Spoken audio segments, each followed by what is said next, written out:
Hello. Good morning. Yeah, so cool. Okay. Yeah, returning to rest is your salvation. In an undisturbed, tranquil trust will be your strength. Isaiah 30:15.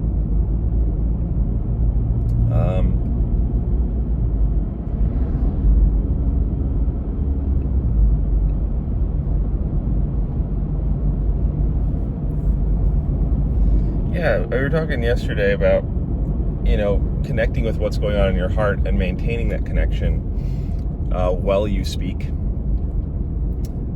And when things become hazy or ill-defined, to slow down your speaking. I just love that. I think that's really an important skill to develop for people. I really think it is. You could go on and on explaining and qualifying why. To some people, it'll make sense right away. To other people, it might not resonate right away. But I think it's objectively the right thing to speak from the heart. And so, when you slow down and rest, it makes it a lot easier to do that. There's the thought about pretentiousness that basically doesn't do that at all. It doesn't. It starts trying to pick up where you left off, but where you left off pretentiously generally doesn't remember the way the heart felt. It usually is trying to work from some principle backwards, some little checkpoint, some little left hemisphere checkpoint. But it's kind of like you could read the last sentence you wrote and try to continue writing a book. You could try that way, but it would be much better if you reread enough of what it was that you wrote so that you could remember what your heart was feeling and the landscape you were operating out of, and then continue writing, right? And so I think when we proceed kind of pretentiously, it's very often like we just read the last sentence and are making sort of snarky, logical progressions forward from that point. And yeah, so it's just nice to actually simmer down and reconnect with what you feel about a thing. But yeah, so this morning, yesterday I had a really hard day, and that's kind of part of it, right? But it was good. It was an amazing day, but it was hard, right? A lot of times when you say I had a hard day, what you hear was I had a bad day. And I did not have a bad day. I had a great day, but it was hard. It was very hard. What was going on inside of my head was painful while I was with people that I loved, having beautiful interactions with them. And I'm so thankful for each one of them, and they were good interactions, and they're refreshing to think about, right? There's parts of the day I could resonate on and focus on that would then, take rather than give. So I have no desire to really spend my time doing that. I don't think that there's anything. It's pretty objective that I'm spilling water on sand when I meditate on failure for the purpose of enhancing a sense of defeat. There's not really much virtue in that particular heart feeling.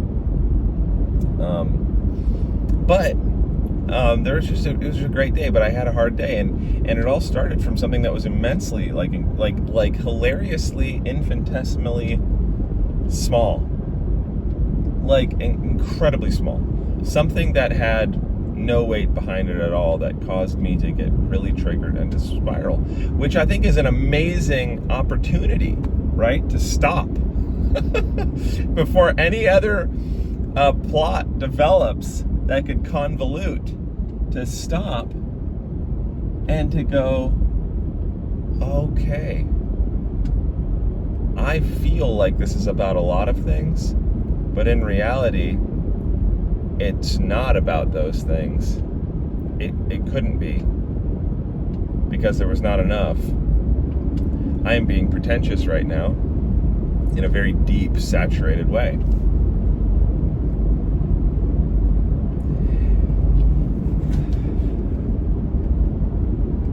It's so crazy too, because like it was just a word, it was just a small text, a couple letters, and the text was fine. Nobody did anything wrong, not even close.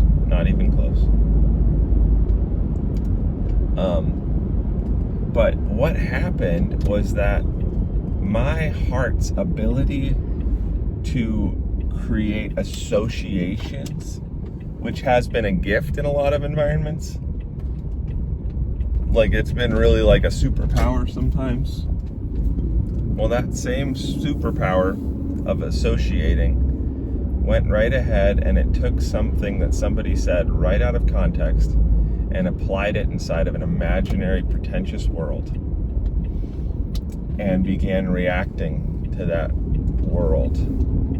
Now, the temptation when talking about how your neurology behaved is to apply a sense of willfulness to it. Now, I don't want to say that we don't have control over it, or that we don't have influence over it, and we don't have ability to reign over it even. But what I am saying is that it's a lot harder than that, and it's not as basic as that. Everything that happens inside of your brain is not simply happening as a direct administrative choice of yourself, right? It is actually very hard to reign over that internal world. Solomon actually said the one who reigns over their spirit is better than the one who takes a city. That should be very eye-opening when you consider what it takes to take over a city. And it should also be pretty eye-opening as far as the depths and complexities that are inside of one's own person, that can be likened to a city, but then exalted as greater than that, elevated and conceptualized as more strenuous of a thing to take over, or to rule over. And so, like, that's a big one. And so, like, I read this text, and my little heart begins to rapid fire figure stuff out and connect stuff and start feeling things, big things, all of which have a storyline and a reason, but presently are contextually out of line and only taking place in my head. Therefore, it's not appropriate for me to then insert that context pretentiously into the actual conversation that elicited the feeling. That little point of logic can really stop a fire from growing, and I've been part of lots of emotional forest fires involving multiple people who are then trees that now are burning down together. And it's nice to stop a fire before it spreads, especially if it's a destructive one. And so that happened, and it was very telling, right? But I ended up having, I sort of parsed myself out down into my left hemisphere, my right hemisphere, and my spirit. I kind of parsed myself down to my soul, my heart, my spirit. And I realized that my soul was weaned like a little child. It wasn't really running with logic or applying it like I have in the past with panic attacks. It didn't. It was just sitting there. And then my spirit, whole, healed, lovely, sitting underneath the Lord in His image, healed by His blood, stilled in His peace, seated with Him in heavenly places. My spirit's doing really good, and I look at my little heart, and it is frustratedly going over papers in the back office, shuffling through, trying to figure out where reality is and how logic starts and ends. And my spirit's still kind of just smiling at my heart, and my soul is patient, waiting for my heart. My heart has grown enough to not actually live into those reactions, which is nice. But it's still deducting and reasoning in a way that is false.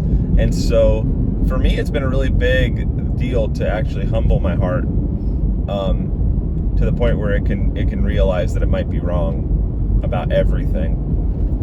And that gives me the opportunity to create a buffer between turning what I feel into an action, which slows down reactivity and creates a beautiful space for the Lord to father me toward truth, which I really need.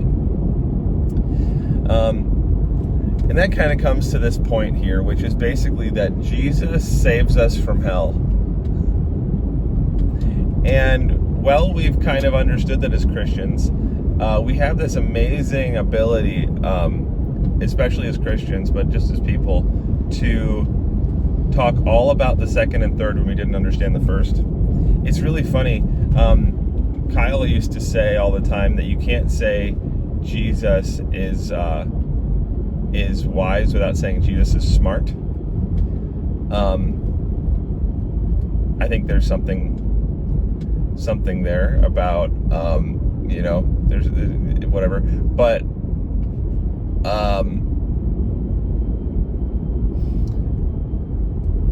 sometimes I like to say you're really pretty strong about God, instead of saying you are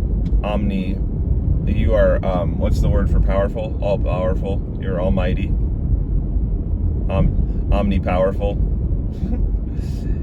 Instead of saying, you are omniscient, I like to say, you understand this better than me. And what's really important about that is that it gives room for my heart to connect. You see, I'm not turning God into a principle that's too lofty for me to feel. I'm actually entering into a truth humbly. All right? And so by saying that, Jesus sets us free, saves us from hell, often the way our brain interacts with that is going all the way to the nth degree, to where we don't even understand the spiritual environment and are clinging on to some sort of principle and struggling to make it applicable. And because we don't know how to make such a lofty principle applicable in our moment, we seek other things and change the subject to some other point of philosophy, whether we like it or not. And in that way, it's hilarious because we have entered into a very immature philosophical stance on life and given away our deep philosophical roots as Christians when we do that. And so we need to humble ourselves and go, I think I'm actually going through something very similar that Jesus was describing as far as hell right now. And I think that this is kind of like there's weeping and gnashing of teeth. There's a reconciling with reality apart from God. There's separateness from the Father in my thinking, and it's causing a reality of hopelessness to spring up around me. And for me to actually reconcile myself with reality through a lens of God's absence, which for anybody who has been a Christian and also had anxiety knows exactly what that feels like. And anybody who's been a Christian and also has had a panic attack knows exactly what that feels like, to reconcile yourself with a reality where God is absent. For whatever point of logic, you feel separated from his love. Now, I want to point out that Jesus saves us from hell. Okay, so that comes to my point of make everything into a direct exaltation of the person of Jesus Christ. Okay? I have lived in my life less mature seasons with greater measures of peace. And that bothers me. That really bothers me. I have lived in my life less mature with greater measures of peace, right? praise you, Father, you have hidden from the wise and scholarly what you've made plain to little children. That ought to bother us a little bit. That ought to bother us a little bit in a really good way. In a really good way. In a way that might cause us to humble ourselves in a particular way. Okay? And that's the particular way that I'm talking about right now. And so,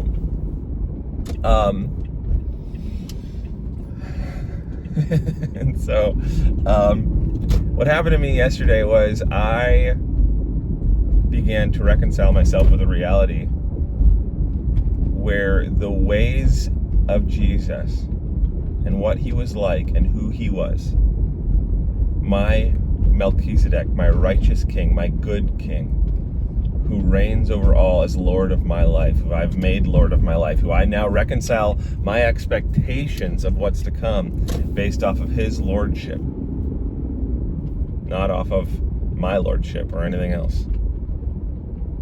Now all of a sudden, the peace that surpasses my understanding because of who is Lord of my life and the kingdom in which I dwell, I'm now re-reconciling myself to a kingdom where those things are no longer pertinent, relevant, the point. I'm now using inferior philosophy to now reconcile myself with reality. And I'm going back to old wineskins. And I'm going back to old leavens, old systems of thinking, old experiential derivatives of survival-based living that came through seasons of warfare and survival. And I'm using that framework to re-reconcile myself with reality. And you know what it feels like? It feels like weeping and gnashing of teeth. It feels like hell. It feels like I am separate from the love of God. It does. And it feels like I am independent and absolutely incapable of caring for myself. It feels like I'm doing a bad job. So I've exited out of dependency and safety because of my king into independence and not safety because of the flaws of myself. An inferiority of my own ability to care for myself, ultimately because I am just a little guy on a big planet. I am just a little broken instrument being played by a genius inside of a giant song that I cannot comprehend. Yet I can pick out pieces and understand to some degree my effect in that song. I can't comprehend its whole, and I don't know where it's going yet. But I can revel in the moment of healing, of my instrument being repaired by the spirit that's moving through me, and that's great. That is so great. But yeah, I just wanted to talk about the fact that Jesus saves us from hell, and very practically speaking, the sooner you can make everything into a direct exaltation of Jesus, this will be well because you are here. This will be well because you are here. Even putting yourself into the this. Sometimes I actually have been developing a practice of imagining myself as a parcel. Julia always laughs because there's a line that says, I will not marry into a cloakroom and form an alliance with a parcel. So she'll say, have I formed an alliance with a parcel? Like, yes, you have. Yes, you have. But I like to make myself into a parcel. Spirit, soul, heart, body, the lot of it. And put it into a conceptualization of, even if it's an iceberg, where there's still a lot more under the surface. A parcel, still I am. A finite one before an infinite God who has the invitation to grow infinitely. Did I say that right? I don't know. But,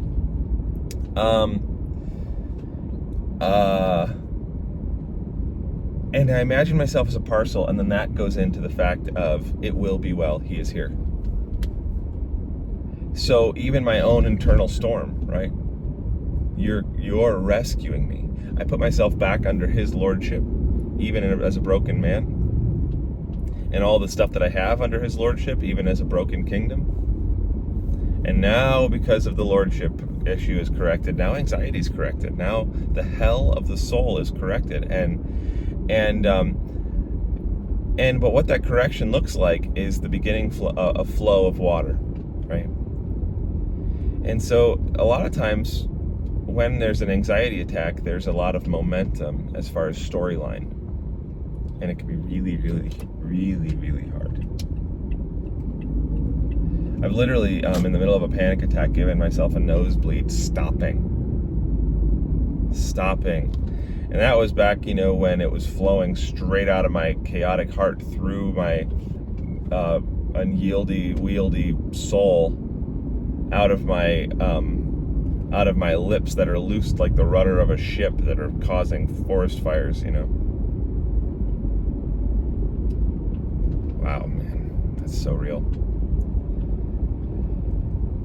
And then stopping that momentum can be very hard, and that's why it's better to have a patient spirit than a proud spirit, right? I like to think of a proud spirit because it's called a lofty thing, as a big tall building with lots of complex rooms. And a patient spirit is actually, it means it means to have long feathers. Another place that it's used is in Nahum 1:9, where it says that the Lord Yahweh has long feathers and has his way in the whirlwind. And I think that's very beautiful when it comes to being in an anxiety moment, right? Is to consider not worrying if all your buildings fall down. And sometimes it even causes you to have a slightly maniacal laugh, a slightly insane laugh of relief that causes you to cry a little bit in a good way, when you can look down and see all of the logic falling to the ground and you say, I don't know anything. But there can be peace in that moment as you have your way in the whirlwind, and you actually begin to catch back on with the love of Christ in that chaotic moment, and it gives you a new way of thinking and steering, and it allows you to enter into the true strength of being born from the Spirit, and actually sailing and flying on the Spirit, the Holy Spirit, with your little wings, like a swallow in the wind, where you could barely tell the difference between the movements of the wind or the decisions of the swallow, because they're so in sync, yet so exclusive and so dramatic, and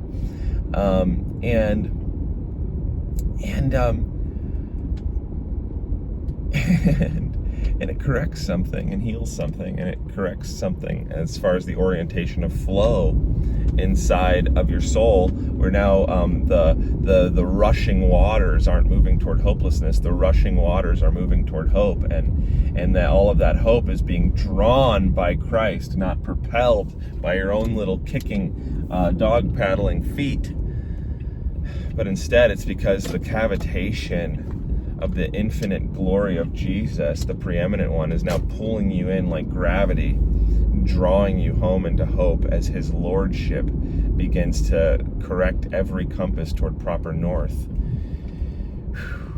and cause every little rope in your soul to be tethered to him, and cause every storyline to land at Jesus as you enter into the ministry of reconciliation, as he's reconciling all things to himself through the comprehensive accomplishment of his blood.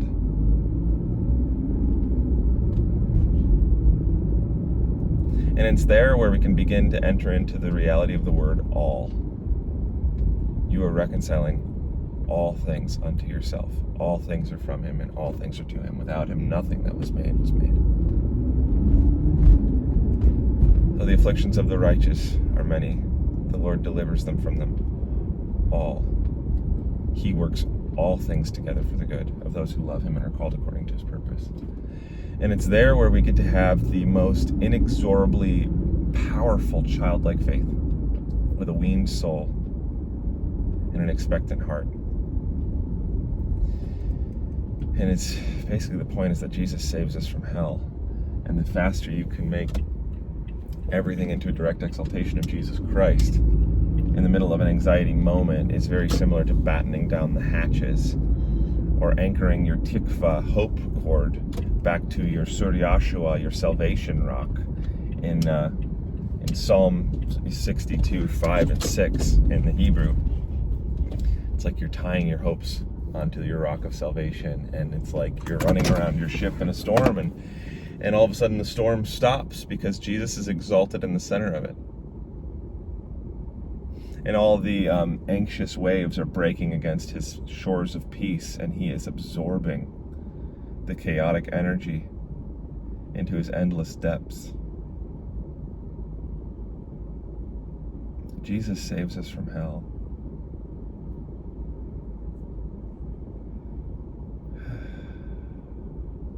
Praise you, Jesus. So there you go.